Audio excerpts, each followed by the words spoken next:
Imagine two cities that are thousands of miles apart, but share a common goal: to transform their urban landscapes and improve the lives of their residents. One is a global metropolis that has been shaped by centuries of history, culture, and immigration. The other is a city-state that has risen from a fishing village to a modern powerhouse in just a few decades. Both have faced and overcome many challenges in their quest for urban renewal, but also have much to learn from each other.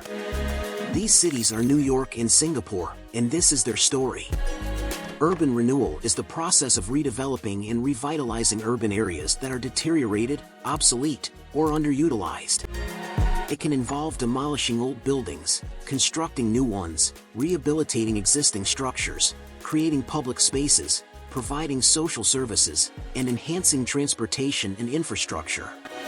Urban renewal can have many benefits for cities, such as increasing housing supply and affordability, improving environmental quality and resilience, fostering economic growth and innovation, and promoting social inclusion and diversity.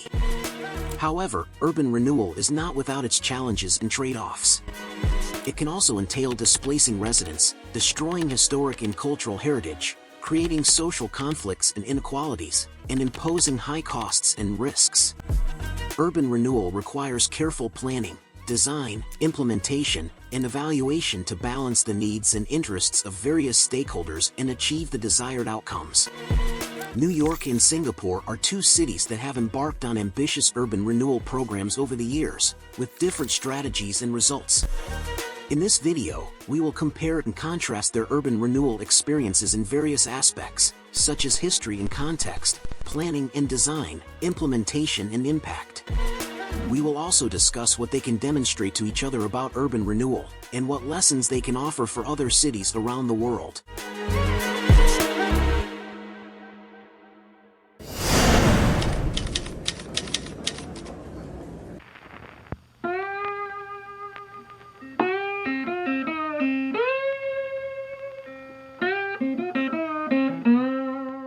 History and context. Urban renewal in New York City began in the late 1940s, as a response to the post-war housing crisis, the decline of the industrial economy, and the rise of suburbanization. The city adopted a comprehensive plan that aimed to clear slums, build public housing, revitalize downtowns, and create new highways and parks. The main driving force behind urban renewal was Robert Moses, a powerful planner who had control over many public authorities and agencies. Moses believed that urban renewal was necessary to modernize the city and make it more competitive and attractive.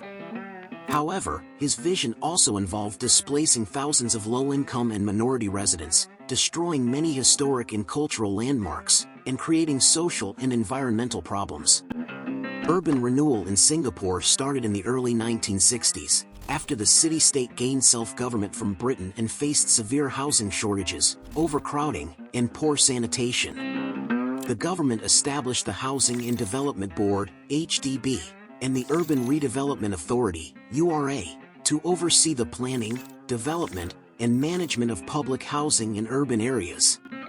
The main goal of urban renewal was to provide adequate and affordable housing for the population, as well as to improve the living conditions and amenities of the city.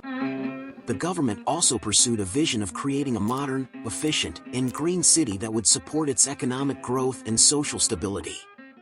Planning and design. New York City's urban renewal projects were planned and designed by various public agencies, such as the City Planning Commission, the Housing Authority, and the Department of Parks and Recreation.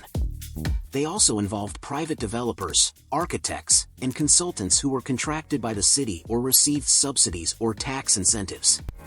The main principles and approaches that guided urban renewal were functionalism, modernism, and rationalism. These emphasized efficiency, order, and progress over diversity, history, and community.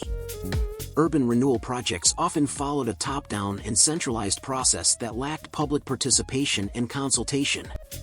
They also tended to favor large-scale and high-rise developments that were isolated from their surroundings. Singapore's urban renewal projects were planned and designed by the HDB and the URA, which had strong authority and coordination under the central government. They also involved private developers, architects, and consultants who were selected through tenders or partnerships. The main principles and approaches that guided urban renewal were pragmatism, innovation, and adaptability.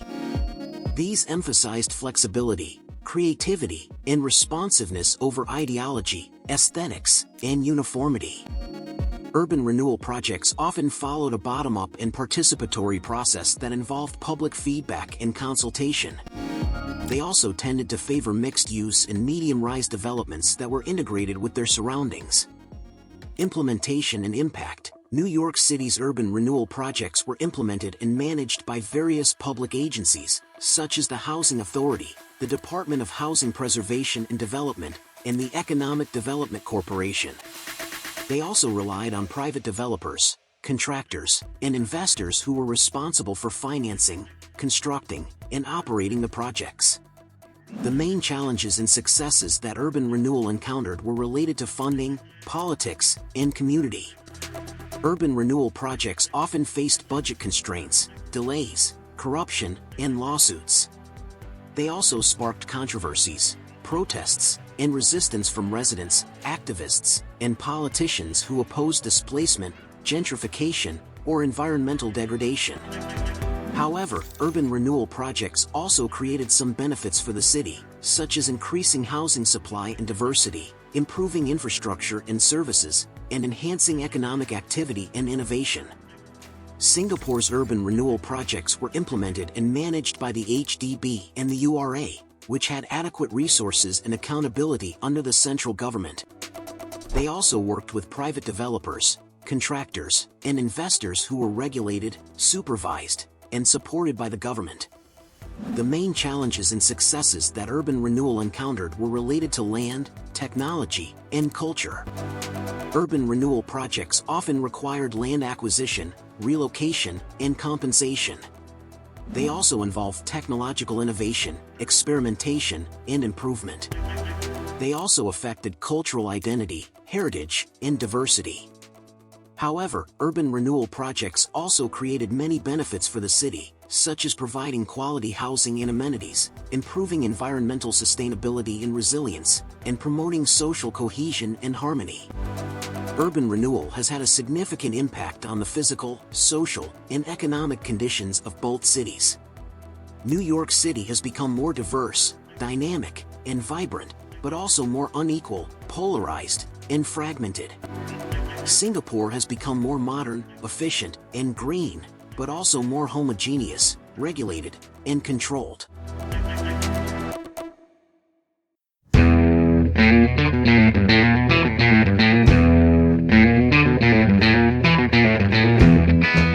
In this video, we have compared and contrasted the urban renewal experiences of New York City and Singapore in various aspects, such as history and context, planning and design, implementation and impact.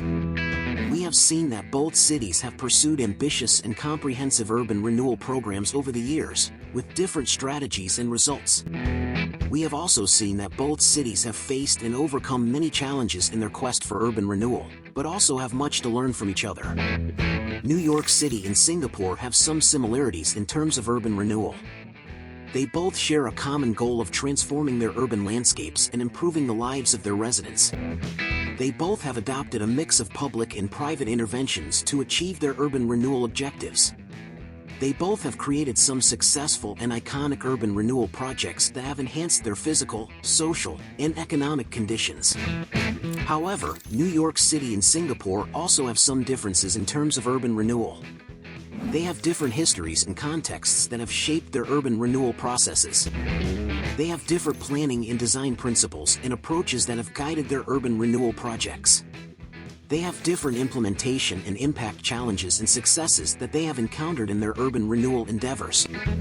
These similarities and differences between New York City and Singapore have some implications and lessons for each city and for other cities around the world. New York City can learn from Singapore's pragmatism, innovation, and adaptability in urban renewal. It can also learn from Singapore's bottom-up and participatory process that involves public feedback and consultation. It can also learn from Singapore's mixed-use and medium-rise developments that are integrated with their surroundings. Singapore can learn from New York City's diversity, dynamism, and vibrancy in urban renewal. It can also learn from New York City's top-down and centralized process that ensures coordination and accountability. It can also learn from New York City's large-scale and high-rise developments that create density and diversity. Based on these implications and lessons, we can provide some recommendations and suggestions for future urban renewal initiatives in both cities. For New York City, we suggest that it should adopt a more flexible, creative, and responsive approach to urban renewal that balances efficiency, order, and progress with diversity, history, and community. It should also adopt a more participatory and inclusive process that engages residents, activists, and politicians in urban renewal decisions. It should also adopt a more integrated and sustainable approach that creates mixed-use and medium-rise developments that are compatible with their surroundings.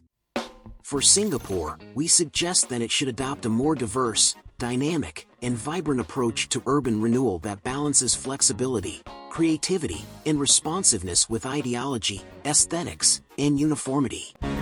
It should also adopt a more coordinated and accountable process that regulates, supervises, and supports private actors in urban renewal projects. It should also adopt a more dense and diverse approach that creates large-scale and high-rise developments that foster social cohesion and harmony. We hope that this video has given you some insights into the urban renewal experiences of New York City and Singapore, and what they can demonstrate to each other about urban renewal. We also hope that this video has inspired you to think about the future of your own city, and how you can contribute to its urban renewal. If you enjoyed this video, please like, share, and subscribe to our channel. We would love to hear your thoughts and opinions on this topic, so please leave a comment below. If you want to see the resources we used for this video, engage in current topics of discussion, have your name acknowledged at the end of the video, express your opinion on any subject in the video, or just support us, Patreon is the way to go. The link is ready for you to click in the description section. Thank you so much for watching, and see you next time.